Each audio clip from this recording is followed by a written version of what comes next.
Hi, I'm Ross Burnell, editor and publisher of Fly Fisherman magazine. Welcome to Loop, where we make deeper connections with the people behind the magazine. We're sponsored today by Patagonia. Check out their new line of swift current waders. There are two models, the Expedition and the Traverse.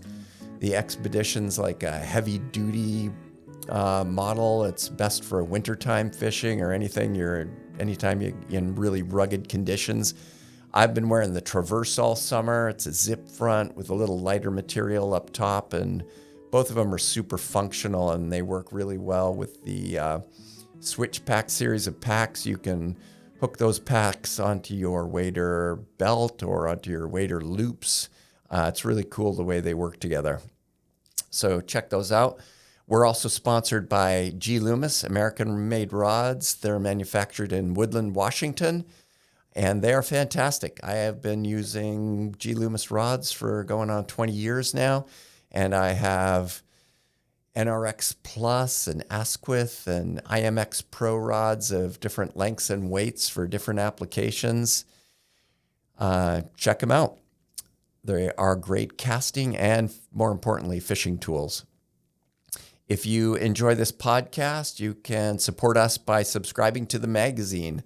It's real easy. Just go to flyfisherman.com and there's a subscribe button up in the top right-hand corner. You can also follow us on social media. On Instagram, we are at Fly Fisherman Magazine. On Facebook, we are at Fly Fisherman. And hopefully you're watching the video format of this podcast on our YouTube channel at Fly Fisherman Magazine. Our guest today is Bill Skilton, who wears many hats. I believe you are president of the Pennsylvania Fly Fishing Museum, one of the head honchos anyways. He has been a long-time Cumberland Valley Spring Creek fisherman. He is a hackle connoisseur and chicken breeder, and nobody knows the history of fly fishing or Pennsylvania fly fishing in particular like Bill Skilton. So we're going to dive into a lot of really meaty topics that I am very interested in. Cool. Thanks, Ross, for having me here. I'm excited.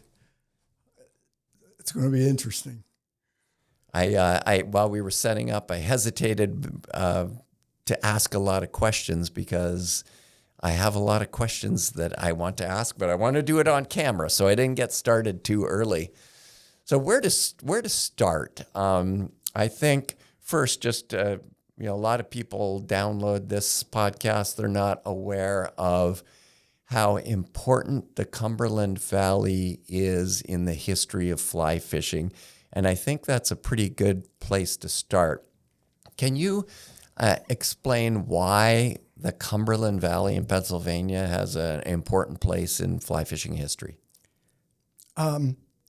Cumberland Valley is important, but I would say in a nutshell, you're looking at Pennsylvania and New York in the United States of really being very important. And if you condense it into Cumberland County, of course, you have the Marinaros, the Foxes, the Ed Shanks, the Cokes, and so on. And it expands out, and you catch Harvey and Humphreys outside of Cumberland. So it's a vast area, but Cumberland Valley had the LeTort Spring Run, runs through Carlisle, and people like Theodore Gordon fished it. And when he was 14, when he was a teenager, and different people wrote about the LeTort. Pre-Civil War, people were fly fishing it. So the LeTort Spring Run, is with most spring creeks, are warm in the winter and cold in the summer, so people fish them all year round. They were great trout habitats, lots of bugs. And you just had an area here that I would say they looked at terrestrials majorly, ants and beetles and hoppers, crickets, things like that.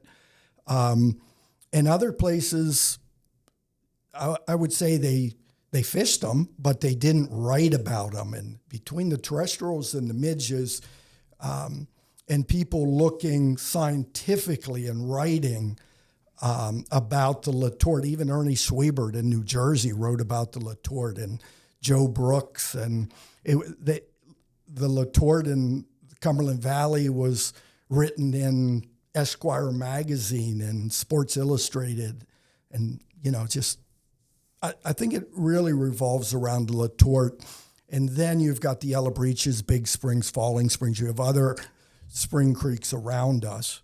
Unlike out west, you're traveling to another state, and we're 100 miles away to get to the Yellowstone, to the Madison, to, Henry's Fork and things. There, a lot of traveling. Here we're real condensed, and you had some of the people I named, and other individuals, Charlie Fox and such, that wrote great classic books before I was born, Yeah, it's a time and a place, not just a place, because, there was decades when like magazine publishing, like Outdoor Life and Sports Afield, like were just massive publications, and some of the great fly fishing writers at the time were writing in there. And it was also the rise of fly fishing when things were being developed, like new tackle was being developed, new fly lines, new rods. There was amazing tackle development after World War II. And people were publishing like seminal books, like Vince Marinaro's In the Ring of the Rise is still constantly quoted today. It's like a moment in history that can't be repeated because, there's these moments where these great fly fishing moments where people figured things out, and it's, they're our fly fishing ancestry. We're like following their footsteps every day. You're right. They had a bit of a camaraderie of fishing together and working together. A lot of guys now I fish with, they say, where do you want to go, upstream or downstream? And I'm used to fishing with people like on the LeTort. You sat in a fish rows, and Ross, you take that one, I'll take the next one. And, it's not charge upstream and catch as many fish as you can. It was a little different. And yes, they wrote about it. And again, it really goes outside of the Cumberland Valley area. I mean, you're going up to Barry Beck's place, and, the same thing. It goes right. This area in New York, I mean, the development of fly fishing in it's America. The cradle of American fly fishing history. It's it's here in Pennsylvania. It's in the Catskills and a little bit in the Adirondacks. Yep. But yeah, Pennsylvania, New York is where it started because the West was the great unknown, basically. Right. And all the people lived here, and the people that wrote were here. Yep. You're right. The rod builders, the first bamboo rod around the Civil War era was over in Easton, Pennsylvania. They credit Samuel Philippe with splitting cane and building the first bamboo rod. And between the rods and the reels, again, you've got New York. You've got the famous rod builders. And again, like you said, it spreads out west. I like your comments about fishing in a group. Like one of Lefty's favorite stories about coming to Pennsylvania, he came up to join a group, and they all watched him while he cast and caught a trout. But it's the same group of guys that you're talking about, and it seemed like they all got together and fished together. And I can appreciate that's how I like to fish. I like to fish with my friends. For me, fishing's a very social event. Like right. I love watching my friends catch fish. I don't have to catch it. I agree. And I like helping people, and not that I'm an expert, but it's, you give somebody a few little tips. When I grew up, I'm still growing up. 50 years ago, some of the people kept things pretty close to their chest, and they didn't share them with you. And, there was no internet or anything. You couldn't go out there and how do you tie this fly? And, whoop, It is interesting how like a lot of these guys were writing books, but also in those groups there were some pretty tight-lipped guys. Yes. Yes. They'd walk around holding their fly in their hand and not letting you see what they had and stuff. Some people shared generously, and I don't want to mention any names, but there were a few people that, and again, I can see that, you come up with an idea, and they weren't making money then. They weren't trying to brand themselves. They were few authors, and some didn't write of course, but you came up with a fly and somebody else then wrote an article about it and you received no credit. So there were some people that kept it pretty close back then. But in general, most of the people I knew would share and help 100%. Yeah.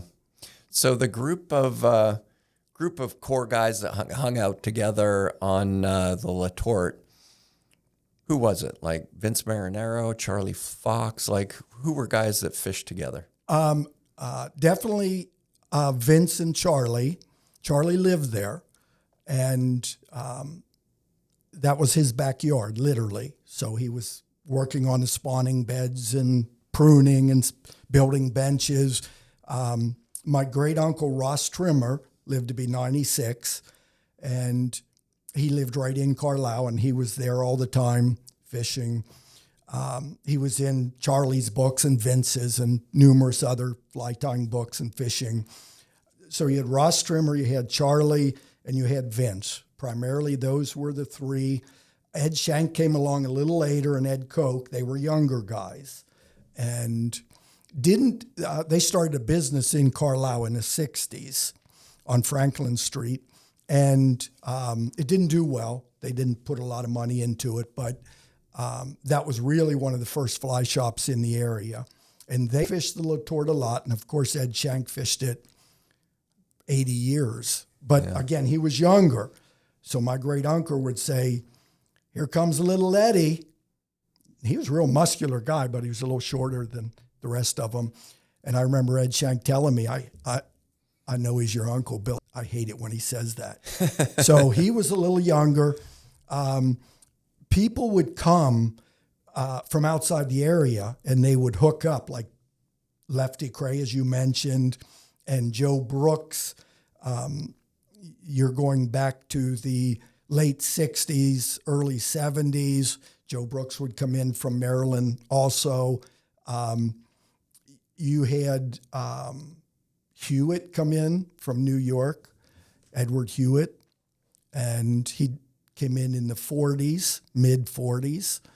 And you had outsiders. When Marinaro wrote his book, they wanted to meet Marinaro, and they wanted to meet this LeTort. And you had Swebert writing about it. He came in, and you had Don Du Bois, author of then the Dictionary of Fly Patterns and some things. And just, Pastor, you brought in a couple photos today. Can you want to explain Sure. some of these historic photos? Sure. Here's a photo. You're going back into the 60s at least, if not earlier. And you've got Ross Trimmer, and you've got Ernie Schwebert's father. He's a senior, and you've got Ernie, and then you have Don Du Bois from Maryland, and you have Charlie Fox on the left. And again, you could call them legends, you could call them celebrities. They're definitely authors, and they wanted to see this LeTort, and they wanted to fish it, and they wanted to meet Vince Marinaro and Charlie Fox. And I brought another photo, and this is kind of one of my favorites, and it has Joe Brooks in here, and I never met the man, but I'm a fan of him and his writings. Numerous books. I call him the Lefty Cray before Lefty Cray. That's what Lefty Cray would call him too. Lots of books, lots of articles. Not the fly caster that Lefty is. Of course, not too many people are, but you've got Vince Marinaro with him. You've got Charlie Fox. You've got my great uncle Ross Trimmer. The only individual alive in this photo now is Wayne Leonard, and he's mentioned in Paul Jorgensen's first book of tying the fur nymphs and trimming the tops and the bottom of them like we tie a traditional sow bug or crest bug type pattern. He's the only man alive. What's his name today. again? Wayne Leonard. Would I have met him at a CUTV meeting? Possibly, Ross. At the banquet or something? He dropped off a little bit, basically dropped off the face of the earth because all of his friends passed away. He's one of the last guys. He's the only guy in that photo that's alive. And again, when you walk into the Pennsylvania Fly Fishing Museum, there's only a couple of the fellows that are still alive in there. And he's one of them. But again, you had celebrities that would come in.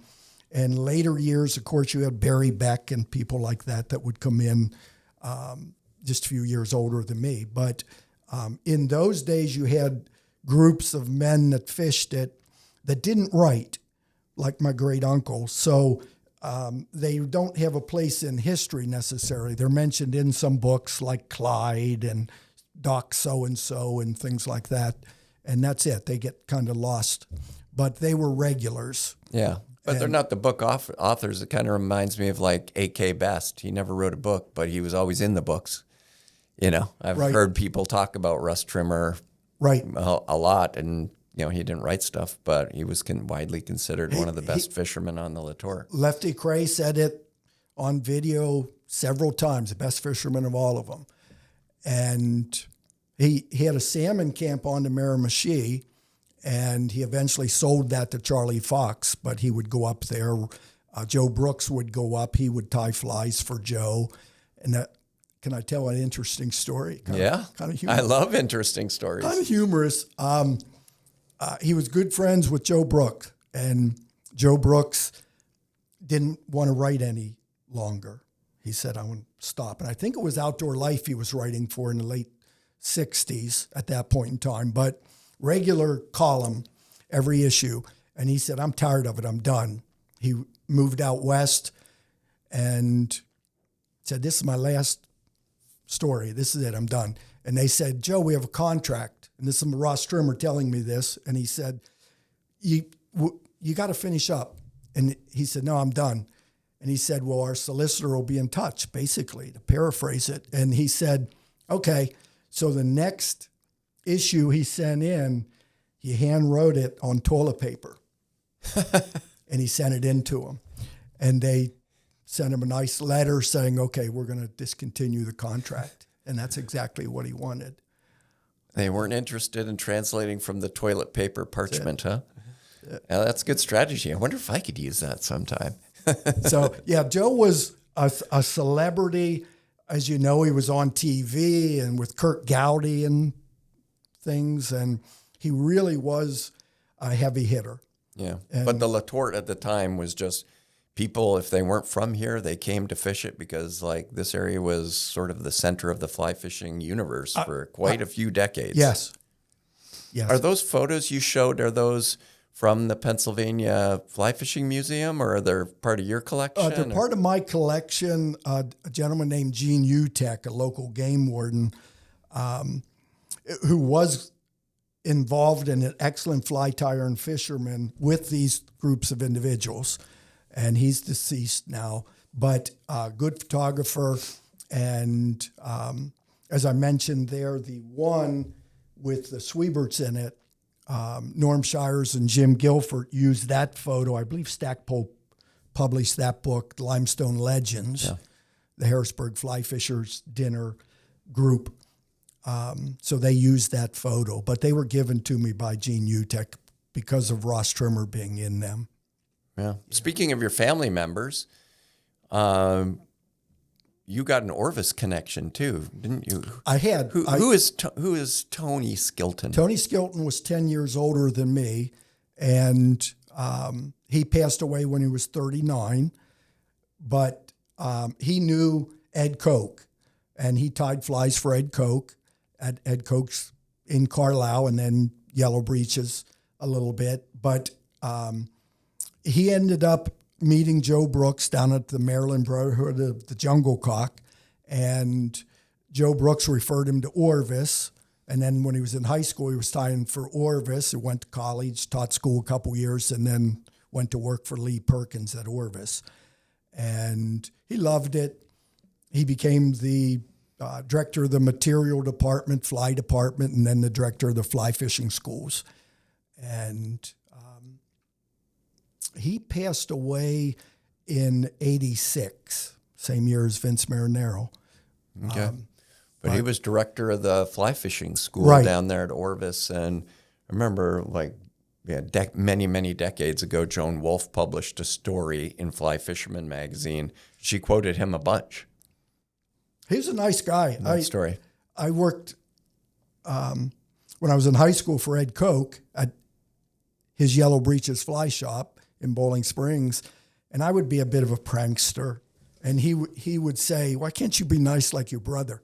And I would say, "I am nice." "What do you mean?" He said, "No, you're not. You're not nice like your brother." Yellow Breeches outfitter, Ed Koch owned that at He one owned time? it. Did he start it? It was actually called Ed Koch's Yellow Breeches Fly Shoppy. And he had two partners, Ross, and then two attorneys from D.C. bought his partners out. And he was kind of in a tight spot there. But I ended up, I was in high school, and they said, "What do you want to do?" I said, the counselor was talking with me. I said, "I want to run a fly shop. I want to be in the fly fishing business." So they talked to me. I had enough credits to graduate. And I said, "I tie flies. I fly fish. This is what I want to do." And the counselor said, "Well, we could put you on I call it a work program, but it's a jobs program. You could go to school half a day." I think it's called an internship or something. Oh, there you go. Yeah. And so Work program, I think, is for prisoners. Yeah, I know. That's why I say it's a work program. But I worked for Ed Koch half a day, and I'd sit in there and tie flies. And Doug Swisher would come in and give a presentation. Eric Leiser came in. Joan and Lee Wolf would come down. John Vineyard came in, and I spent a week with him from England. I met everybody that was a legend back then. And this is in Boiling Springs, at the same location where TCO is today. So I ended up. That's how the genesis of that spot. Right. It was called Angler's Cove, and they changed the name to Ed Koch's Yellow Breeches Fly Shoppy. And then the partners bought Ed out, and they changed it to Yellow Breeches Fly Shop. And then it went on to other individuals before, down the line, before TCO. But I ended up managing that store, and we opened LeTort Limited at the square of Bowling Springs. LeTort Limited was the mail order business. Partridge Hook distributorship for the United States. We're a Mets distributor, and advertised in the Fly Fisherman full page ads, black page with Vince Marinaro Jasset at the bottom of it. Pretty cool. So I was young. I was 20 years old, and I loved it. But I'll tell you another funny story. Cool job when you're 20 years old. It was. I remember Tom Boats coming in to work there, and Barry Beck came down a little bit to help get the LeTort Limited, the mail order business, going. And when I'm telling you, my life was just good things all the time. I graduated, I was 17 from high school. Ed Shank walks in the fly shop. He says, "Billy, I hear you want to go out west." And I said, "Yeah, I want to." And I was talking to some guys about it, but they were going to stay in hotels. And I said, "I can't afford that." And he said, "Barry Beck and I are going out west in a month." I think it was August or end of July. And we're camping, and we're just staying in a hotel once or twice to clean up and shower. And you want to go along? And I went out in 1975 for 2 weeks with Barry Beck and Ed Shank. So what a road trip. And one thing, Ross, led to another. When I met Barry, he said, "I want you to tie flies for me." He saw me in the fly shop tying flies. I said, "What do you pay?" But that worked out great. And I'd go up and fish with him up at Fishing Creek and stay with him. And then he very quickly became the director of the Leonard Rod Company fly department over in New York. So then I was tying flies for Leonard and him and the Yellow Breeches all at one time. So, a lot of crazy things happening. A lot of good things at a very young age. The trouble is, most of the people I met were 20 and 30 years older than me, and, we're losing them now. I love this history stuff because, like, if you don't know where you've been, you don't know where you're going. I mean, there's a lot of stuff you don't need to learn yourself because it's already been learned. Right. In the last few sentences, you've mentioned Ed Shank and Marinaro's Jassid pattern and stuff. I want to touch on, Like, why is the LeTort in that area so closely connected to terrestrial patterns? Like, in my mind, I'm thinking this is like where the first, there was matching the hatch in terms of mayflies came much before that. But this is like the first time that people figured out, hey, trout are eating other things. And this is how to imitate them. Am I right or am I wrong? You're right. You're right. I look through history, and you can go back hundreds and hundreds of years and see a bee or an ant type, but it's very vague pattern. And but you can see some black yarn and yellow yarn, and you can figure, well, yeah, okay, there's a little bee thing going on there, but nobody pursued it, and to the degree that they did around the LeTort. And when I fished out west, when I went with Ed Shank, and he was there 20 years fishing Montana, what do I take? What do I take? And he said, take the flies you fish here. We're going to fish hoppers and crickets. It's summertime, but we fished the shoreline. We didn't wade to the center and cast. A lot of guys go out there and do whatever, but on a LeTort, you don't get in the water and even wade. You're scaring more fish than you're fishing to. So around here, you have, specifically the LeTort, you have canopies and overhanging and trees that are laying down. And there's other places too that have that, but you have farmland, you have meadows, and you start walking through the meadows and you see hoppers. And if you parted the grass and looked and turned over a log, you're going to find crickets, good fertile soil, lots of terrestrials. And then with a smaller stream, you could fish a cricket or hopper in the center of the stream. You don't necessarily have to fish the shoreline. But a river like the Madison, they're jumping or falling terrestrials from the bank and trees. So you go right to the shoreline, and he would say, you see this trail along this side? Go over to the other side and fish that shoreline. And you throw a hopper, LeTort hopper. You don't need a huge one. You could fish a 10 or a 12, and they would grab it. So the only thing I can go back to is if you read Marinaro and Fox, they would chum the LeTort. They would gather up hoppers, and they would throw them in.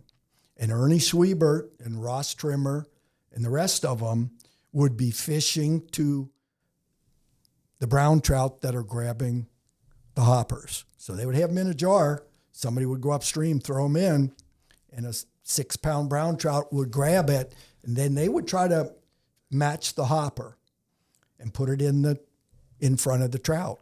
So I guess it was convenient to grab some hoppers. They see them jumping around. They put 2 and 2 together and surmise that the trout are eating these, and there's no mayflies through the middle of the day or too much, some olives and things. But yeah, so I'm guessing between them doing that and writing about it, it continued to catch on.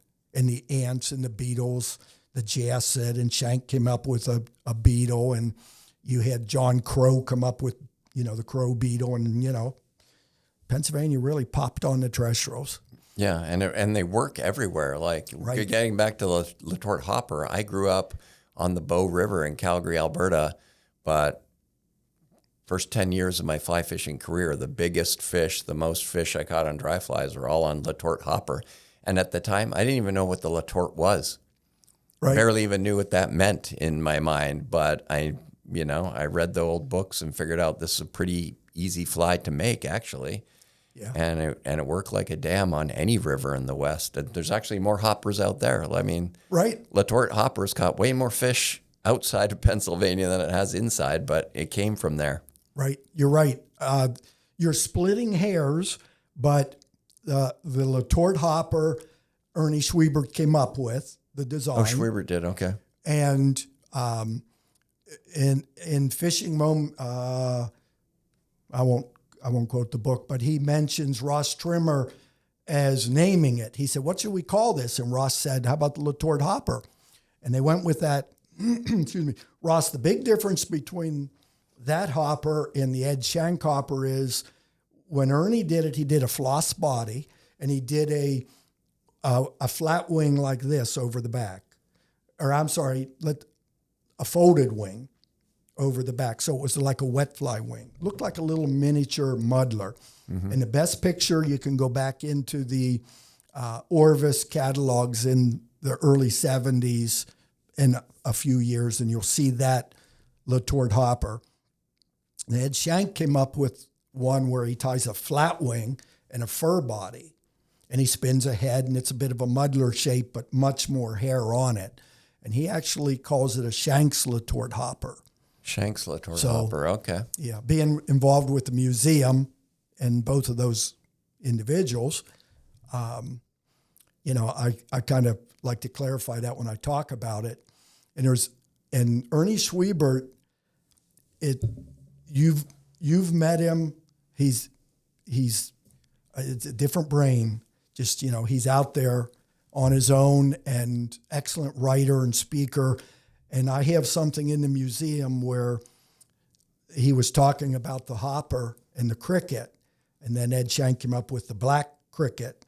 And, he indicates, as I mentioned at the beginning, we're splitting hairs, but that's the specifics on it. Okay. Over the decades, I've conflated the two. I kind of thought there was only one, but there's an Ed Shank's LeTort hopper and then Schwiebert's LeTort hopper. So Shank has a video, and in his book, it'll say Shank's. Okay. Yeah. You came up with some of your own. Don't we all? Some of your own terrestrial patterns. Can you talk about those a little bit? Sure. I must have ADD or something because my mind, whatever I have, it goes a mile a minute. So when I see flies or anything I'm interested in, I wrap around them. And I always say I didn't invent them. Herders, George Leonard Herders, before I was born back in the 40s, was tying foam flies, primarily for panfish, little rubber legs and a bit of foam, which is rubber. And all I did is incorporate visibility into the foam and then market them. And I put orange spots on a strip of foam, and then every orange spot tied a fly. And that was, I called it Easy Sight. I sent them to Orvis, and they picked them up. I started tying them for Orvis in 89. They put them in their catalog in 90. And there were strips of foam. They looked like candy with orange and yellow spots on them. You just fold them over. You put some leg materials on in there, some legs. It's all my materials. I marked a foam cylinder, which I glued different color foams onto it, white, orange, chartreuse, pink, for visibility. And I basically copied, if you look at, you go back to George Harvey, he tied a black deer hair ant and he put orange paint on the top of it. Mm-hmm. And one day I was talking with him and I said, I kind of stole your idea. And he said, Billy, that's not my idea. And he mentioned the guy. So he was giving credit to another individual. He said, oh, that old guy did that before I ever did it. But I looked at different flies like the bivisible that Hewitt came up with. It had a white hackle on the head and you could see it. And black flies work great, but they're hard to see, like a cricket disappears out there.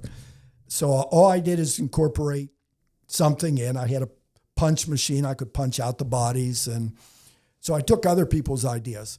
Marinaro's little jasset jungle cock sits flat in the water and it's a size 22 or 20, but you could see it because of the white. And my head just wrapped around it. And I tied other similar flies, and Orvis sold some of them. If they don't sell enough, let's say 10,000 a year, they drop them, whatever the magic number is. But they called them Quick Sight. They trademarked both of them, and they've sold them since 1990. And again, I got those ideas from being around the people that were tying ants and beetles. And again, I was a commercial fly tyer. I would pay my rent, my mortgage, my car payment. So I became pretty proficient at tying flies. And they each would take 1 minute to tie. And I'd go to work when I eventually got a real job. I'd work all day, come home, have a couple martinis, and tie 100 flies. Wow. And they were quick Easy and to easy. churn out. It's interesting. You showed me the flies today when you came in, and I was like, oh, okay, I've fished those for 40 years. I didn't even, you and I have talked before. You were coming in. I didn't know they were your flies, but I mean, in the early 90s, my local fly shop was an Orvis shop, Country Pleasures in Calgary, and I got started on both of those flies there. And they've been in fly shops wherever you go for many, many decades since then. The cylindrical foam ant the really low-profile beetle with the bright spot on it. What are the legs made out of?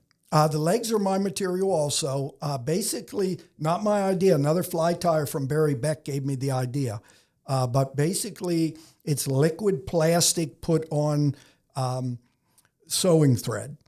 Liquid plastic, it stays flexible, and you can buy it in a hardware store. And I would make those, and we sold those to Orvis. Orvis used to send me Ziploc bags, and even before they had computer numbers, so to speak, and I would put product in it and send it up to Vermont. But wow, let's Pennsylvania Fly Fishing Museum. We've mentioned it several times. Can you give an overview of like where it is and what the mission of the museum is? Sure. It's a pretty special place. It is. It's near and dear to my heart. I mean, I am the president now. I was the president 6 or 8 years ago for a couple of years, but I'm back. Nobody wanted the job. But it's at 101 Shady Lane in Carlisle, Pennsylvania. It's right off the Carlisle Turnpike exit. And you can walk out our back door, and within 100 yards, you're standing on the LeTort. Very fishable. You've got some olives, tricos. You've got caddis, of course, and some sulfurs. And it's rather manicured down there. It's towards what you would call the lower end of Carlisle and the lower end of the LeTort. And it was started almost exactly 28 years ago. June of 98. And it basically, a group of individuals got together. Vince Marinaro had passed away. I mentioned, I think, in 86. And Vince was, I would always say, Vince is Vince. And he was like Sweebert. He was out there on a different plane, and he looked at things differently. And he didn't want anyone to have his tackle and especially his bamboo rods. So he said, I want them all burnt. And I've fished with Vince, and I took him to Met's Hatchery, and we picked out $20,000 worth of feathers when we were the distributor. And I can tell you stories about him. He's fantastic. He looks at everything differently, and he, for some reason, didn't want anyone messing with his stuff. He said, I want it all burnt. And I worked for a couple of millionaires, and that man would have paid a lot of money for one of his rods. And if Vince built a rod and wasn't just 100% satisfied with it, he'd just break it. And there'd be people saying, oh, I'll take that. He's like, no. And he would build guns, and he built golf clubs, and archery, bows. So you've got people like that in the museum. And there's stories behind all of them, and they're all Pennsylvania except for Lefty Cray. But for about 15 years, they accumulated what they could, and they put it in storage and paid rent on it. They started and incorporated as a nonprofit by purchasing Vince Marinaro's estate, everything. And there's probably... other than Halford in England, I can't think of another person's estate that I would want in a museum other than Vince Marinaro's. And that's how it started. And they took a loan out, and it was somewhere between $50,000 and $75,000, and they bought the estate. Wow. And about 20 bamboo rods went with that of Vince Marinaro's. And those rods are priceless. And they're all in the museum. They're all in the museum. Russ, we are just finishing it up. In about 2 weeks, it'll be done, a Pennsylvania Rod Builders display. And we'll have 36 rods in there. And it would go back to Thaddeus Norris, who wrote the big, thick book that, they call him the grandfather of American fly fishing. Just incredible guy. We'll have one of his rods. We'll have 9 of Vince's rods in there, and we have 3 displayed in another area. But I can't think of another person in the world that has a Vince Marinaro rod. But we have a room built for Vince Marinaro. We have a room built for George Harvey. And then we have individuals like Charlie Fox and Joe Humphreys and Barry and Kathy Beck and Metz Hatchery, everything related to Pennsylvania. And we would like to have a few items from Joe Brooks' history and also Ernie Schwiebert to add to it. Otherwise, it's Pennsylvania. And we have a library. You can sit down and read books, and a refrigerator. You can get a drink. It's open 7 days a week, 9 to 6. You may not even see another person when you walk in it. We have a surveillance system, video cameras. If there's a fire, the alarms go off. If anyone would break something, alarms go off. The police come. So it's very affordable. Costs us about $20,000 a year. We're all volunteers. And what we did probably almost 15 years ago, we pulled this stuff out of storage. We had a bit of a discussion with the board, and I was new on the board, and I said, when are we going to have a museum? And they said, no, we're going to do virtual on a computer.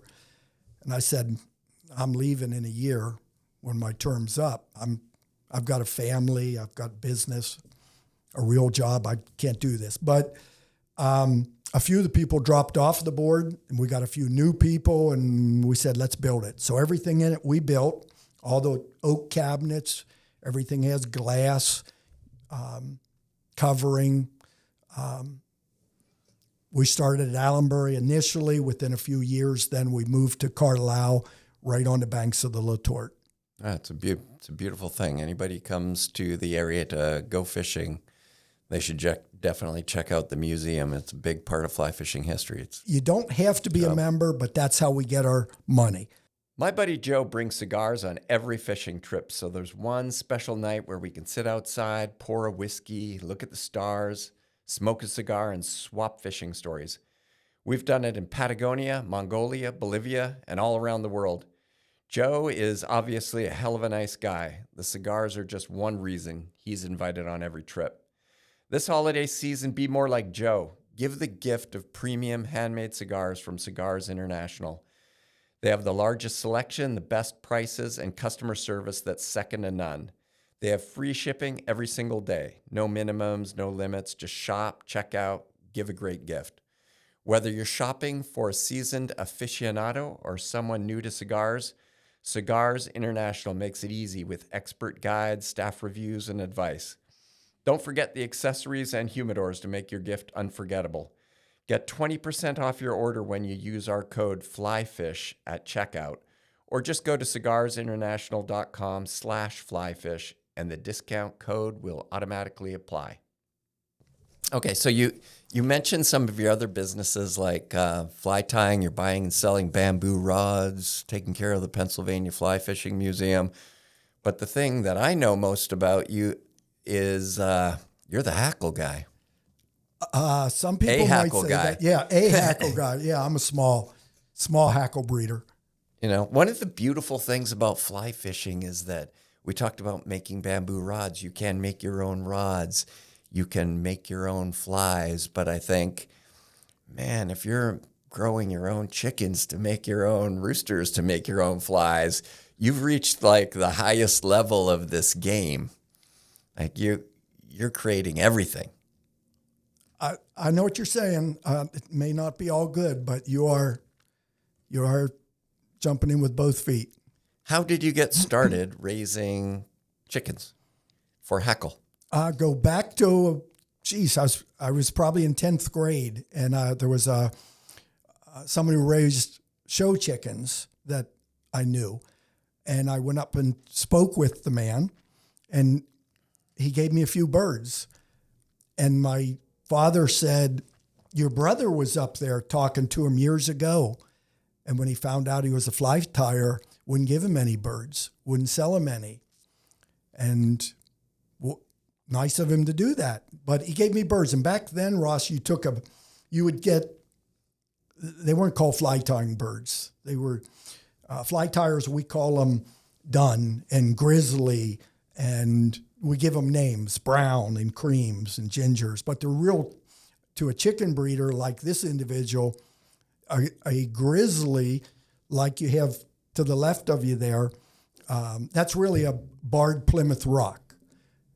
So if you talk to Dr. Tom Whiting, he's not a fly tyer, but he would say grizzly, but he knows that's what that's called. And in Europe and places, that's it. We give them names like brown, that's it. And that we call a grizzly, of course. But so back then, you would take a white bird and you'd take a black bird and you'd mix them. And you're basically messing with genetics, but you're then going to get different colors. And a black would be dominant color, so you get mostly black birds. You'd get just a few white birds. And you know what a splash is. It's a splash of color, light dun, medium dun, black, white, all those feathers in one. We call it a variant. And when it's a dun splash, we call it a splash. And that's what I bred. I bred duns. I like duns, and I like the grizzly, the barred birds. And they would sell for about $10 each. When I started working at the fly shop in 74, people would say, oh, give me some, I want that, And they were all natural, no dyeing or anything. That's how I got started. And within a few years, I met Buck Metz. And I looked, and we became a dealer, and then we became a distributor. So there was about 20 in the United States, Orvis being the biggest, the largest.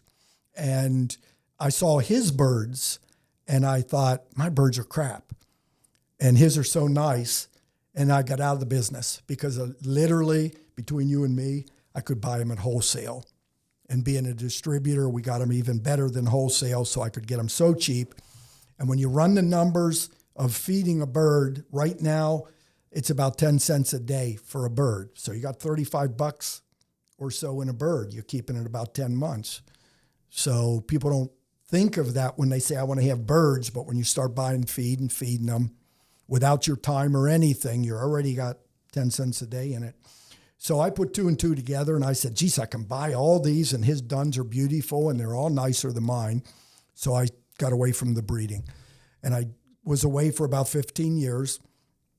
And then the urge hit me again. I really liked it. So I went up to some of my friends in New York, and Ralph Graves being one of them. And he introduced me to Doc Freed. And Doc Freed's in Harry Darby's book, and retired doctor up there that bred fly tying birds. And they started to become genetic birds once Buck Metz came out in the early 70s. They were then called genetic hackles. And Frank Kuttner, outside Livingston Manor, he had a fly shop, his birds. So I acquired eggs and some chickens from individuals. They were very kind. They gave them to me, and I brought them back and bred them, and then I picked up other birds and started breeding them, and I've been doing it for about 30 years now. And I'm kind of downsizing. As I get older, I have to consolidate. You get too many strains going. I have a Darby strain that I've kept for over 25 years that Joe Fox, grandson of the Deddies, will be coming down in a few days, and I'm going to send him home with a rooster and a few hens. And his grandfather raised the birds before I was born. And I ended up with some of his grandfather's cages that I sent back to him from Walt Deddy, his cages. So it was a small world of breeders, and they shared them, and literally, if they liked you, they'd give them to you. And That's how I got started. Buck Metz was great. I would go up there with Vince Marinaro, and Vince was always interested in the throat feathers where you could tie skaters, the Hewitt skaters, and they were real wide, and you could get a fly that big around or bigger. So Vince would always be interested and want to tag along. And Buck Metz looked at my birds and helped me, gave me some ideas. And I even called Henry Hoffman on the phone, and he would talk to you and give you ideas. And something I asked him once about the feed, and he said, Billy, how do you say it? Dr. Tom Whiting paid a lot of money for my birds, and I really don't think I should talk to you about the feed. But he'd talk to me about other things and breeding and, how he solved problems. And so it was a lot of sharing with it. Yeah. I wanted to ask you more about the genetics. So you got eggs from Metz. No, not Metz. You didn't get any Metz stuff at all? You're not going to get those. Okay, so nothing came from Metz, but some of your line is Derby. Right. Chickens. Which basically, it's hard to get away and not have the Derby line. That was probably the earliest and the best until Henry Hoffman's birds came out, and his were very small. And New York was known for their capes and necks.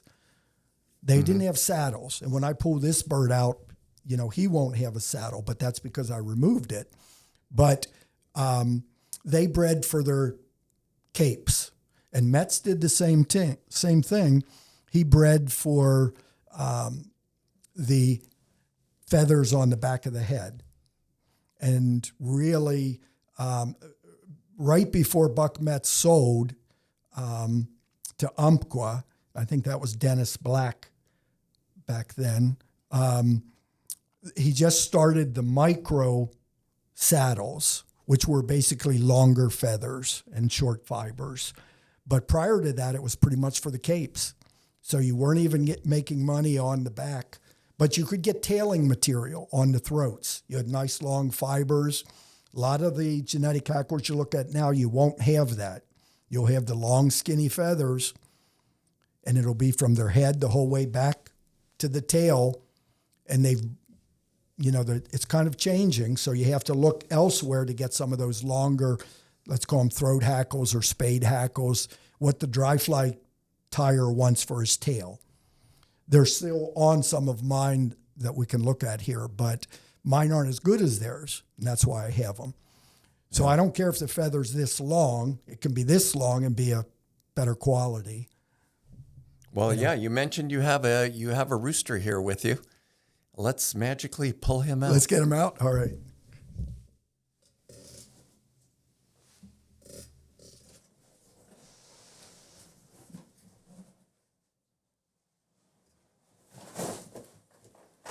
Oh, play-by-play. That's the first. This rooster's been sitting quietly the whole time. And now suddenly he has to make an appearance. Okay. So basically, he's relatively calm. Even though he's flopping around a little bit, he could be going crazy, but he's not. And this is what you'd call a Cree, as you know. And I'm just holding him like this and trying to keep him relaxed a little bit. He doesn't actually mind if you turned him upside down or something. He'll just flap his wings a little, but he'll calm down. And then he might crow or he might slap me in the face or something. But this is probably a 3-year-old bird. And he's just looking around. He's in the box and he's dark. And they're very comfortable in the dark. The bright lights kind of throw them. And, I keep my birds outside. And if I put him in a place where the sun hit him, it would bleach all of his feathers out.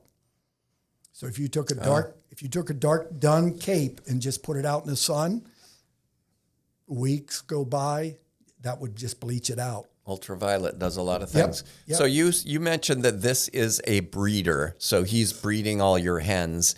And, well, can you explain what that means? Sure. First of all, start with the saddle. He doesn't, these long feathers and Right. stuff, he doesn't have that. Can you explain why he Right. doesn't have it? He's in with hens. So he's into 20 to 25 hens of a specific color, and they will pick every feather off his body, and he will breed them. Literally henpecked. Is that what that means? That's it. That's it. That's part of it. The reason they're pecking him, one breeder described it as because he's so handsome. They're just attracted to him, and they love him. But he pecks them, and there's a pecking order, and that's a little different. But the hen pecking, they just peck and peck and peck, and that's where it comes from. Just bother him to no end. So basically, I'll just pull one out here. While you're doing that, do you want me to hold the rooster? You okay with it? Yeah. Put that on there just for some security. So as I said, it doesn't matter if you turn him a little bit, but he's going to try to flap. So if you just keep one hand, Ross, on him like that, keep his wings down, and he has spurs, but they're not real sharp. But hold it like that. Okay. Worst case scenario is he gets loose, and keep one hand on his back. Yeah. Oh, yeah, buddy. Look at this guy. He's pretty docile, actually. Right, as long as fast movement or something. But There's got some nice. He still has some nice neck. a little hackle. bit. So how do you remove the saddle? Just clip it off? Well, It's attached to the skin. You can't. here's saddles that would be on his back, comparable colors, and if you split it in half, you'd have half on each side draped over and hanging. But the rub is they're going to peck those off, and there's 200 feathers there, and I can make $100 or so on those feathers. So if you look at some videos, you'll see some people trim them, or you can just pull them out gently, a couple at a time. It's not hurt. The birds won't even move. But if I don't do that, literally, they're all gone. They're going to peck every one off. Now, when you harvest this the guy's bird, been plucked, right, basically. Okay. right, and you can trim a few if it's feathers I want removed that have a quill that's thick on it. I don't pull them. I just trim them. Okay. Just trim them. But basically, If he this wants is to the say skin. anything. You want to say anything? Cock-a-doodle-doo? No? He may or may He's not qui- grow. He's quiet. There's nothing to say. Okay, sorry to interrupt. Go back No, to you're the saddle. good. This is the skin we all see on the back of a cape or a saddle. So that's the skin. Otherwise, if you look at Harry Darby's book, he has a picture in there of a rooster where literally he plucked every feather off of its head. So that's a 3-year-old bird, and if it's worth, if I could get $100 for its cape and $100 or so, it's worth a couple $100 every year. So But that's not your normal procedure. Normally, when you harvest a saddle for sale, it comes on the skin. exactly, it's like this, but I sell a lot of loose feathers. And so yesterday, today I'll send 1,000 out to Argentina. And they go to commercial places, and they go to crafters, they go to everybody. So they're just as valuable off. And Whiting sells them as I think they're 100 packs or Like hackle packs or 110 something, yeah. Right. So there's a demand for that, and I do that. So there's no harm. He's just going around without a saddle. Yeah. So I pretty lose chill. the cape. I don't the neck. I don't get those feathers. But Harry Darby literally shows you a picture. He was a commercial tire, and if you had a bird that had the right feathers, a lot of people. There you go. Wow, he's getting a little energetic now. Yeah. There you go. I guess we can put him back in the box. Let me take it before you. There you go. That was a lot less chaotic than I thought it would be. He's very good boy. Good chicken. He may not grow, being it's dark in there, but Yeah, Harry Darby got things really started up there, and that Darby line's probably in a lot more than we know. But Buck Metz and George Harvey went up to Andy Miner and got his stock. He brought back, as you know, the article came out in Fly Fisherman, 12 dozen eggs, and that's how he got started and went up over 100,000. And we shot a little video of Buck a couple years ago, and I talked to him, and he got on a motorcycle, BMW, with his wife Sandy, with saddle packs on the back of it, and took feathers, just feathers, and he drove, and he went over to Thomas & Thomas in Massachusetts, and he hit Eric Leiser in New York before that, and he went up to Orvis, and they drove around. It took him about 2 years to sort out everything and have duns and grizzlies and browns, the correct colors to mass produce them. And everybody said, we want them, we want them. When he got to Orvis, Orvis said, we want them all, everything you can grow. And initially he started with Orvis, and they called them Supreme and Premium, but they were Mets. And then he thought, as a different business plan, and then he went with about 20 different distributors. LeTort Limited was one in Bowling Springs, and Eric and Thomas and Orvis. And then we would send them out to whomever, even other countries, whomever wanted to buy them. But he raised them in his basement. It took him about 2 years. If you could imagine, I compare them to calico cats. Sometimes you get a chicken that has all different colors in it, and it might come from a grizzly or brown or something odd. It's like a koi that comes from carp. It just comes out, and there's an orange carp, and you breed that, and those genetics transfer over. He had a whole bunch of calico cats, and they were chickens, and he bred them, and he pulled out. It's so difficult to do. It's unbelievable.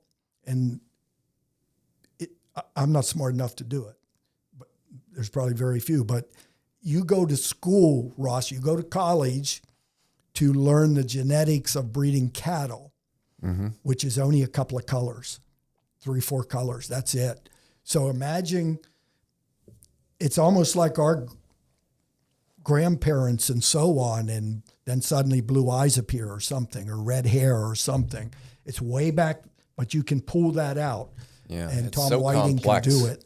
Yeah.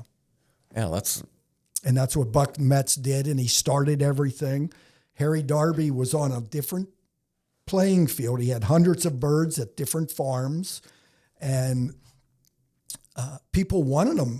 I've seen letters where Vince Marinaro would write them, and Judy Darby Smith, his daughter, lives in Roscoe, and she'll sell those letters, and I'll see them. And when they pertain to Pennsylvania people, we'll get copies of them. But everybody, and I mean everybody, would be contacting the Darbys for them. And sometimes he would just pull out the feathers and put them in an envelope and keep that bird for a number of years to get those same feathers. So the bird will regrow? Exactly. It will? It will. Okay, I didn't know kept that. a bird 16 years once. Wow. Do they get more brittle, or is the second feather that comes in the same quality? Or I think they get better. Oh, really? They get I better. didn't even know that could happen. Yep. So you think this is extremely long feathers. It's unusual chicken feathers. They're extremely long. Doesn't mean the quality's good, but people see long and they think it's good, but you got to look. But regardless, you want soft stems, and you don't want them brittle. And the fibers, you want them to stick out like this, not bend like this and curve and things. So you have to look at them. Nowadays, we're press a button and it comes in the mail type thing. Yeah. But Harry Darby would pull them because he knew next year, all he's got to do is feed them. Just keep them fed, and next year, and he was tying flies. I don't know if people if you're a fly collector and you get somebody's autograph and things like that, quite a few people do. And Carrie Stevens flies might go for $500. A.K. Best flies, George Harvey's, there's collectors. And a lot of people, they buy what they think is the original Tyers pattern. Let's say you have a Ray Bergman fly, or you have a Hewitt fly. Judy Darby has letters where Hewitt would say, I need 10 dozen skaters, blue dun, I need brown.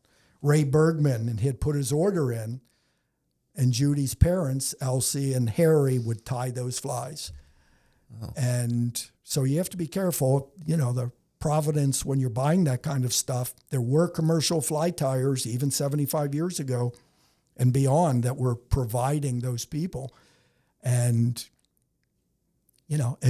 it's interesting that they would pull them out, but if they killed the birds, especially dun birds, they were breeding black and whites and only getting a few duns. So what do you do with all the other birds? Yeah. You showed the loose long saddle hackles that you're picking. It made me think of, remember a few years ago when girls were putting those in their hair? Sure. Did you feed into that? Did you supply some of those? I did. That was kind of a boon to a lot of hackle producers. Like there was a time when the fashion industry was just getting all the feathers, right? I used to sell, I had emus and I had jungle cock. I had 25 jungle cock at one time. But when that feather craze hit, I had emus and I was buying emu skins and dyeing them in 30 different colors. And we were getting $3.75 a pack for emu feathers. And when that hit, you had Steven Tyler and Cyrus and different people wearing them. And they jumped to $30 a pack. Nice. And an actual something like this, $20 a feather, $1,200 for that. Yeah, we need to bring that trend back for you. It helped. But actually, it was pretty, you'd go into fly shops at the time. It's like, man, I can't get the hackle I want because it's all in girls' hairs. You got it. But it was a boom for all feathers, not just the long ones. They started buying short ones. So it was great for fly shops or anyone in the business. I remember talking to Kathy Beck at one of the shows I was tying, and what's going on? And I said, I don't know what it is with these feathers. They're going crazy, and it's just unreal. And she's like, really? What do you? And I said, I don't know. And then Barry came over and we talked. Then we talked with Bill Keogh, and he was onto it real quick. And he was buying feathers. I think he cleaned Charlie Collins out at one of the shows, bought everything. I mean, feathers, you're right. They were huge amount of money. I ran out. Wow. I ran out. That wasn't that long ago, was it? It that was just right before 10 COVID. years ago. Oh, was it that long Yeah. ago? Okay. Yeah, I mean, if you think back to COVID, it's like we're already... Like 2016 or something like that, 2018. Yeah. But it was a boom for fly shops because... So I want to talk more about genetics, like how you do this. You said this is a breeder. How did you pick it? How did you pick that that's a breeder? You must have just give a detailed analysis. I have my glasses in my pocket. I pull those out. Well, you tie flies and you see how the feather wraps, and you see how, first thing I like to look at is a stem. How stiff is a stem? If it's stiff, get away from it. There's, if the hackles are, tips should be out like this. And actually a lot of fly tyers won't even notice some of these things. But the density of the fibers, how dense is it? In an inch or a half inch, how many? And are you breeding, how small do you want to go? If you look at Whiting's, Dr. Whiting's, he's got saddles and they're all mids. They're all 20s and 22s and 24s, and they're this long and they'll last you 3 lifetimes of tying midges. So depends what you're breeding for. That's what you look for. You look for what'll make those colors. So like with the Cree, the bird here, did I tell you that his name's Frederick? No. I didn't know if I said that or Oh, not. Frederick. Some Maybe of I the could have got breeders- him to talk. Yeah. So you're mixing a brown and a grizzly to get those colors because you want the white and the black and you want the brown in it. But when you look at that brown, and they'll call them reds, they'll call them red, or they'll call it a coachman brown, a dark. But sometimes it's not actually that brown that you see in the Cree. But basically, that's how you're going to get it. You're going to breed those two colors, and then you're going to get one that's going to throw some brown in it, some grizzly and brown. And then you're going to breed that with a hen that's going to have some grizzly and brown. But to get the brown, you've got to start with grizzly and brown. And it'd be like breeding cattle or dogs. You go for your color, and then you try to match the quality. You want long, thin feathers. And again, how dense do you want the fibers? You look for feathers. If you're looking for saddles, you want one that has a lot of feathers. So you want a breeder that has a lot of saddle feathers, not one that has 6 on each side. You want 100 on each side. And you want them to be long. So you can't put these birds on the ground or they walk on their feathers. They get mud on them. They deteriorate. They're garbage. So you keep them up on a wire cage. This bird has long legs. The Darbies are shorter legs. Henry Hoffman wrote about and talked about breeding he had to breed legs. He had to buy another chicken.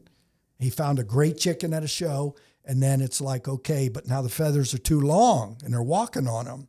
They're tearing up the ends, which isn't a big deal, but it's not pretty. And so he bought other chickens with longer legs because his saddles were dragging. And that's what you have to do. This is a rather large bird. So those two saddles you held up, a grizzly and a brown. Right. You put that together, you have 20 eggs. How many are going to be Cree? Good question. All of them or one of them or? You can't. That's an act of God. So I think Hitler tried that breeding. But I'll show you a few here. You get something that looks like this, and this is a variant or a wannabe Cree. And you can see kind of the colors in there, but it's not a Cree. But you see these browns. It's not a Cree because it's brown and black. There's no white bands. Well, Is that right? You're onto it. But technically, when you look at Crees, regardless which Cree you look at, Ross, you're probably not going to find pure white. And some breeders will say there's as many as 5 colors in them. So you break it down. It's real hard to find white once you start mixing brown in it. You dilute it, and you're going into tans and creams. So I can show you whiting. I'm a collector of capes, and I have whiting back to when he bought the place, and I have Hoffman Crees. And they don't look like Crees of today. Crees of today have improved so much. But to give you an idea, you're mixing brown, and if you go back to the English, they'll say brown, but what's brown? This red, that's not really a brown, is it? But we call it brown. It used to be called furnace, I thought. Well, Isn't that what Metz called it? Furnace? Okay. Or is that different? Okay, I like to split hairs. This is brown. Okay, yeah. Okay. The other one's more red. Your furnace has the black in it.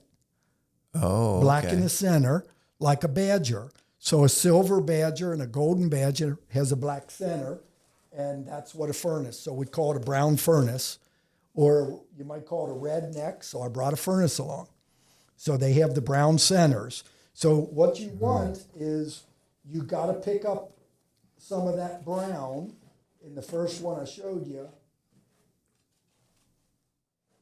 you'll see some of those. And here's one that's getting a little more like a furnace and I think there's just a few furnace in it with the black centers. Oh, okay. So this is what a fly tire calls brown, but it's really not in a Cree. It's different colored browns that it throws. Like you don't see that in this. So what I call them is wannabe crees or cree types because everyone's different.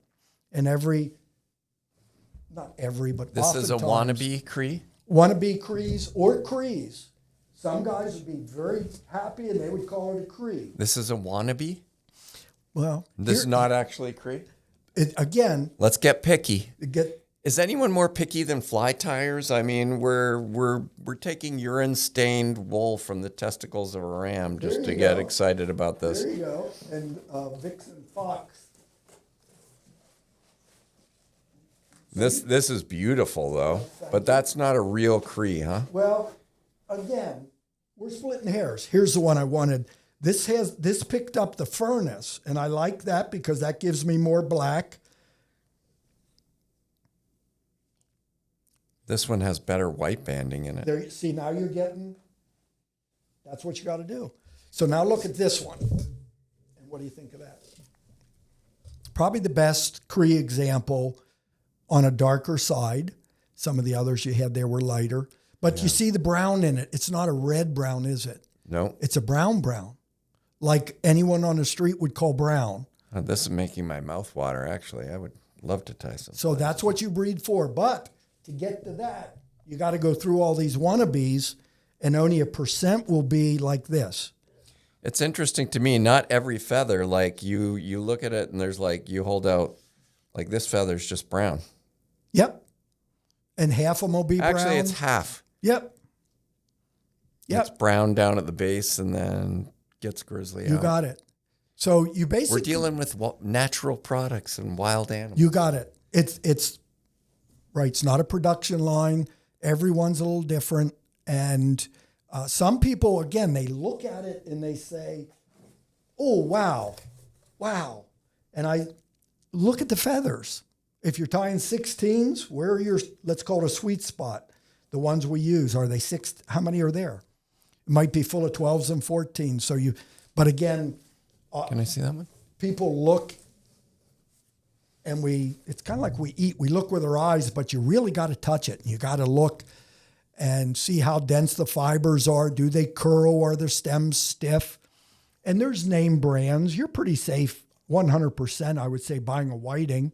And Metz is great. You know, they're top tier shelf stuff. Sometimes you get a hackle. Did you put this on this board because this is an example of a Cree that you really like? No, that's just a bird that actually passed. I had a problem with a critter, and I lost that bird. And I basically, that's what we do. We pin them to cardboard and allow them to dry. You're just drying this one? That's all I'm doing is drying that. Like a raccoon got it or something? Yeah, I have problems with raccoons. A mink, you could have rats kill a bird and peeps and things. You have minks around your house? I have a 7-acre pond, so I have mink and raccoons. I live right by a mountain. And I have birds other places too, but yeah, weasels are bad. And a weasel and mink, or if you had 20 birds and they got in, they'd kill 20 birds. How many birds do you have? I'm down right now less than 100. That are alive? Right. Oh, yeah. Yeah. But when you have to figure if you put this rooster in with 20 hens or 25 hens, and he can service that many hens, then you have to give him a break and get him out of there and let him rest up. But you can't leave him in permanently. But every hen is going to lay one egg almost every day, sometimes 2 eggs. And they might skip a day here or there, but you go out, and if you have 20 hens, you pretty much are real close to 20 eggs every day. He's living a pretty good life, this cock. He is. You got him in with 20 hens, and then you give him a rest? It's pretty nice. Yeah, you have to. What's his name again? Freddie? Frederick. Frederick's living the life. My granddaughter named him, but yeah, so they're good. Hens are good for a few years, then they deteriorate, just like laying hens. And they basically lay in the spring. Again, mine are outside, though they rest over the winter. They're not laying heavy at all over the winter. When it gets cold, eggs freeze, and normal short days, just like mayflies come out on the longer days, they start laying in the spring when the days are a little longer, more daylight.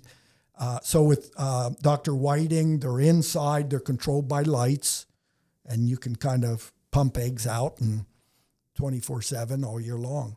Mine's not like that. My harvesting are done, and I wish I had a better example to bring, but all I have are breeders. Everybody else been harvested and moved on. So they have a good life. I treat them well. When I went up to Frank Kuttner's fly shop in Livingston Manor, I would go up and talk to him, and he hooked me up with an individual, and I picked up 25 jungle cock from them in Oyster Bay, New York, and I tried breeding jungle cock, and they take even more care, and it didn't work out well. They're too aggressive, and they attack the hens, and I always said if you could do it, Tom Whiting would be doing it. They're a real aggressive bird. But Frank Kuttner gave me, when he retired, he gave me his entire flock of 65 birds that were from the Derby line and the New York birds. So I treat them well. Right up, to the time they're harvest. And unfortunately, the birds aren't good to eat. They're very tough. The birds we get at the supermarket are 2 or 3 months old. That's it. You're breeding for the hackle. The meat is pretty irrelevant. But you ask what I look for. You can't not look at the hens. The hens are real important.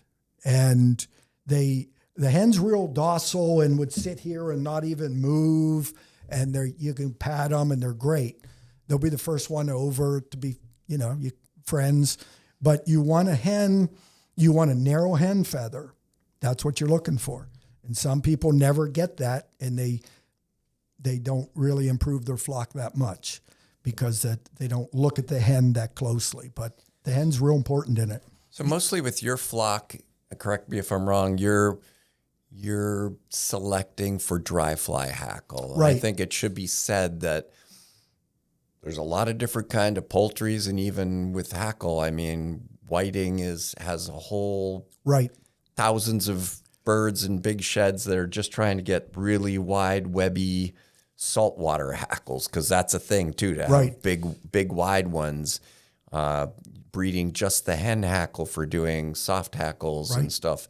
There's a lot of different kinds of hackle, wide, webby, short, thin, but what you're doing is mostly targeting dry fly hackle. Right. I am, and I'm keeping the generations going of specific ones, but you get, I call it junk, but you get all that webby stuff, big, wide, you get all that interesting, but hard to make money with it. And so I move along. I don't keep it. And quite often, to be honest with you, I take it to a livestock market, and nobody knows it's fly tying genetics, but it gets sold that way. The chickens do. Otherwise, it's interesting, the rise of the hobbyist chicken. Like every, I don't want to say hippies, or maybe it's millennials, but like there's a whole generation of people that they have chickens in their yard now. Sure, eggs. Yeah. And you know what you're eating, and the eggs are delicious. I eat a lot of eggs. I bet you do. It's healthy and good. You got it. Yeah, but there's, that's a big thing in America that wasn't 20 years ago. Like a lot of people have chickens. I bumped into a guy who was selling you, or he'll take them back if you get tired of them, but he'd sell you 3 hens in a cage and give you a bag of feed, and here's the package deal. And if you want to do it every month, he would lease it out to you. He had a good racket going. And I met him at one of the shows, and I thought, good for you. What colors do you have available? Like we should say, you sell these, right? I do. This is not just a hobby. You sell hackle. I do. I sell on eBay. If you type my name in, if you type Skilton hackle or Bill Skilton, this stuff will come up. And I sell the grizzly, and you see how these are skinned out. I brought a few of these along. This is the raw deal, and you see these pads on here. When you buy it, a lot of the dealers just do that, or breeders, and that's what you're getting. and they trim this off and they trim all this off. I sell it both ways. But that one sort of has the like drumsticks on it. That's the legs, right? Exactly. You got it. That'd be the legs. This is your throat area. This is the comb. So you saw on Frederick that comb that sticks up. Okay. That gives you this V cut. If you ever see any of Dr. Whiting's or anyone else's, I've got birds like that.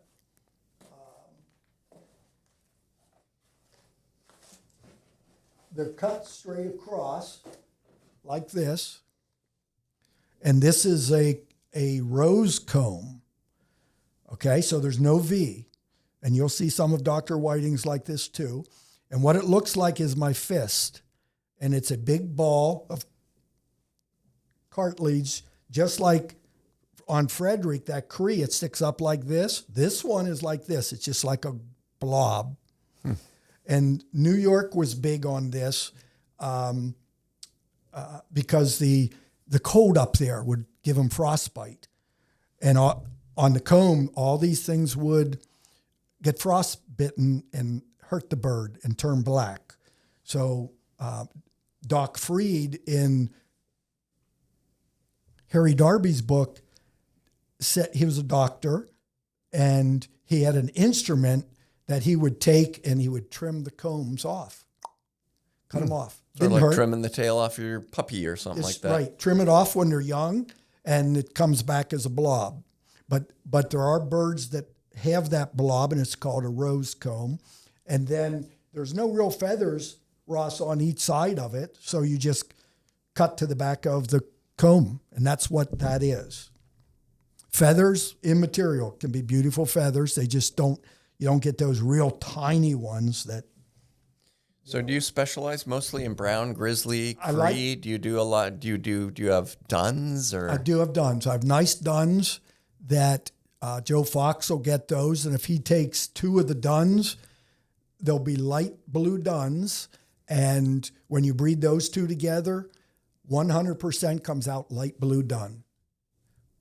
And I'm going to give him a black rooster and a light, medium, and dark hen, and then he can breed them, and he'll get everything. Wow, what a fun little project. It's almost like, man, you can get deep dive into this. You can. Stuff, I'm not smart enough to figure out the genetics, but it's basically, if you did a little research, you'd see there's sex traits that they get from the mother and we get from her father.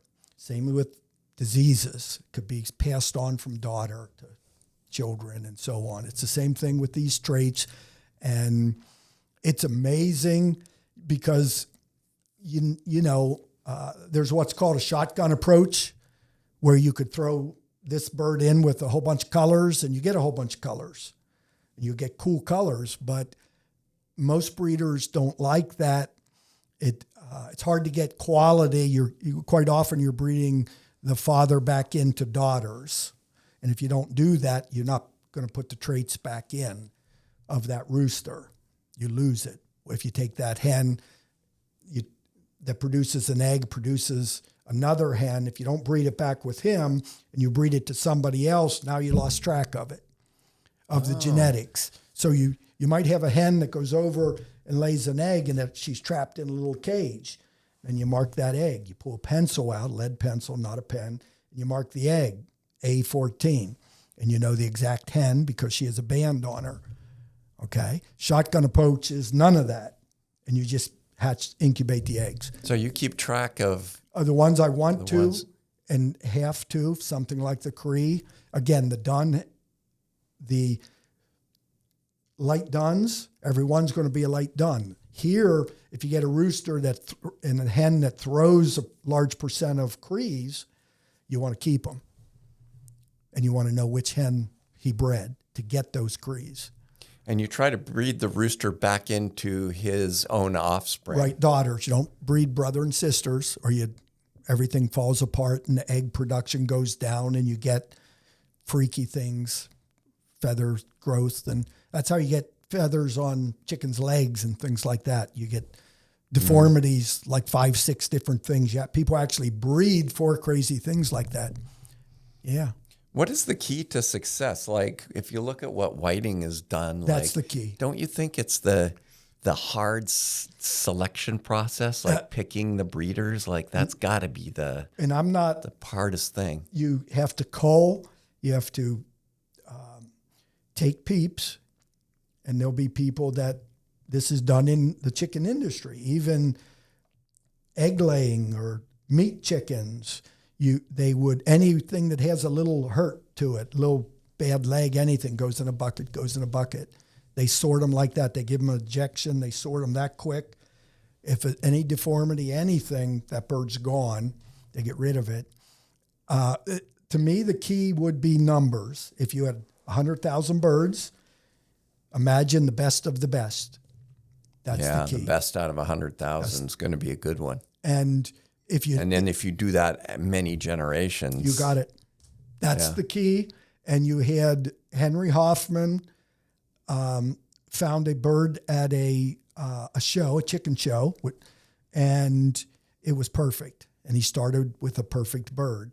And Metz, again, went up to Andy Miner in Michigan, brought back 12 dozen, sorted through them, so to speak, over 2 years, kept them in his basement, and then went into production. His family was in the chicken business, Metz Hatchery, up outside State College in Belleville. And so he was up to over 100,000. So when you get the best of the best, but until, like with Buck Metz, for a while he didn't have the ginger down. And I was bleaching browns and blue duns for him to make a ginger saddle and a ginger cape. So he was improvising at that point. But once he got the gingers down, then they were beautiful. But the hen's important, and the culling, absolutely, you gotta do that. I don't like that. That's why I mentioned to you, some of my birds go to livestock markets, and some 4-H young man or young lady gets it and raises them or does whatever, or they raise them and eat them or whatever. But I don't just kill them. I don't destroy them when they're this big or even when they're bigger. If they're not worth it financially to me, and you can only keep them so long, because I think I mentioned it's 10 cents a day feeding these rascals. So, and that's including peeps, everything. When you buy your feed, buy however you buy it, the bags, the ton, whatever, and you run the numbers, you start saying, okay, I've got $35 in this rooster. The hen is eaten. So how long do you keep the hens? If they're not special to you, you know they're not worth a lot of money, $10, $20. So you want to harvest your hens. You don't need to wait 10 months for that, because it's, once the feathers developed and they molt, you can harvest them. So you have to make decisions. They're hard. You get tired of harvesting. It's hard on you. It'd be like eating rabbits or chickens or anything. Our forefathers did it. They killed it and skinned it, and we ate it. And, so it takes a toll on you. As I get this age of my life, I'm downsizing the chickens, and, it's part of life. It's great. It's fun. I love it. I'll pass some of the birds on to other people. And you already are, it sounds like. Yeah. So you're passing some of the stock to Joe Deddy? Joe Deddy, Deddy's shop. He has a nice shop up there in Livingston Manor. Excellent dry fly tire. One of the best. And he's going to get into this. Yeah. That's very cool. He'll have Ed Koch. When I worked for him, he had chickens in the back of the shop, outside in cages. We had grizzlies. Orvis tried this. Lee Perkins bought birds, and he moved them down south, and it didn't work too well. And the guys from New York always said, you keep them outside, you get stiffer fibers. And if you look at some of my stuff here, it's almost like they're all outside birds, so the fibers are a little thicker. They're a little shinier. I don't want to mention any names, but when you look at fibers, some of them are so thin and soft, and, they may be short, but it doesn't mean they're ideally, and when I say stiff, it's not literally, but it's stiffer than most. So that coldness kind of hardens them off, and they get good feather growth, and the Orvis chickens down south, they didn't get that. It was warm in Georgia and places. He had quail farms and things where they would shoot. And he said, we can raise chickens there, but never took off. You've mentioned dyeing and bleaching a couple times in this conversation. Is hackle the only thing you're producing? Like, what other fly tying materials are you dealing with? What are you tying? What are you bleaching and dyeing? Basically, Ross, I buy and sell classic fly fishing tackle, and I sell on consignment. So currently I'm selling Ed Shank's estate, and I'm selling Ed Koch's estate, and we just lost a good friend. He was a board member, Don Holbrook. Wrote the book Mid's Magic with Ed Koch. I'm selling his estate. So I give to the museum whatever we need, and I sell the rest. And I sell it for the family, or I buy it outright from the family. And in that, I will get tons of deer hair, or maybe even skins. I'll get squirrel tails. I'll get everything under the sun. And some of that I'll buy in bulk other places. And I'll bleach squirrel tails. And I'll dye them in 6 or 8 colors because I'm dyeing feathers all the time and I'm bleaching. So when I was at the fly shop with Ed Koch, he taught me how to do this. And Eric Leiser wrote his book on materials. He was very good with sharing and helped me. And it's not that difficult to do. Anyone can do it. You a little bit of dye and vinegar, and don't go crazy with it. Just start out light, and you could always make them a little darker. And that's a whole rabbit hole. There was a phase in my life where I was tying Atlantic salmon flies, like not full dress ones, just like hair wings and stuff like that for actually fishing. Right. But man, I was picking up roadkill, squirrel tails, and dyeing them all kinds of crazy colors. You know, in this office, there's a lot of hunters. I was getting all kinds of bucktails. But it was fun. But at some point, I've got too many bucktails and squirrel tails and everything more than I'll ever use. Well, again, I put them on eBay and different things. And I used to do fly tying shows. At one time, I probably did 20 shows a year from Atlanta to Toronto. And I did Chuck Frimsky's shows for probably 25 years. And I would sell some things, or again, I was wholesaling material. So I would have distributors retailing my products in the show, and I would just demonstrate. But yeah, I've got ADD or something that I wrap around things that interest me. And, I don't go out and tell somebody, learn Latin names of bugs. You need to know this. No, you can keep this as simple as you want. You know that this whole sport and anybody tying flies, the first flies they tie are going to catch fish. You don't need to spend $200 on a cape or a saddle or you don't need $1,000 rod. But I do sell that kind of stuff also. It's what I do. How do people get in touch with you? You mentioned look your name up on eBay. What's your email address? USA Flies, FLIES, @PA.net, and it's all lowercase. And I have a Facebook page. I'll throw things up there that pertain to the museum and different products I have. Thank you for coming in and for bringing Frederick the rooster. That has never happened before. So thanks a lot, Bill. I appreciate it. Hey, it's been great. I enjoyed it. I was a little nervous, but I had a good time. Yeah, it's fun just to sit down and have shoot the shit, basically. Have a chat. I love it. That's it. Good. Thank you. You bet.